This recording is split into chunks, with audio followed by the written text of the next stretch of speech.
Peshawar high court سے عمر ایوب صاحب اور شبلی فراز صاحب کو ملنے والا اسٹے آرڈر خارج ہو چکا ہے۔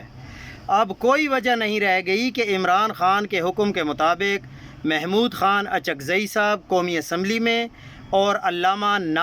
راجہ ناصر عباس صاحب کو سینٹ میں فوری طور پر اپوزیشن لیڈر نامزد کیا جائے۔ اگر پی ٹی آئی ایسا نہیں کرتی تو یہ الزام اور پختہ ہو جائے گا کہ پی ٹی آئی کی باہر موجود قیادت کسی کے کہنے پر ان دونوں کو اپوزیشن لیڈر نہیں بننے دینا چاہتی اور عمران خان کے حکم کی خلاف ورزی کر رہی ہے۔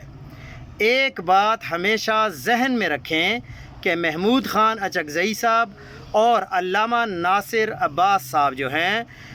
جو بھی بیان دیں گے وہ پاکستان کے اندر تو اہم ہے، لیکن جب یہ اپوزیشن لیڈر بن جائیں گے تو پورے انٹرنیشنل میڈیا کے لیے ان کے بیانات بہت اہم ہوں گے۔ پارلیمنٹ کے اندر بھی یہ اپوزیشن لیڈر بننے کے بعد بہت کچھ ایسا کر سکتے ہیں جو اس وقت یہ نہیں کر سکتے، کیونکہ یہ دو ایسے لیڈران ہیں جن کے بارے میں کلیئرلی یہ کہا جا سکتا ہے کہ یہ عمران خان کے ساتھ وفادار رہیں گے۔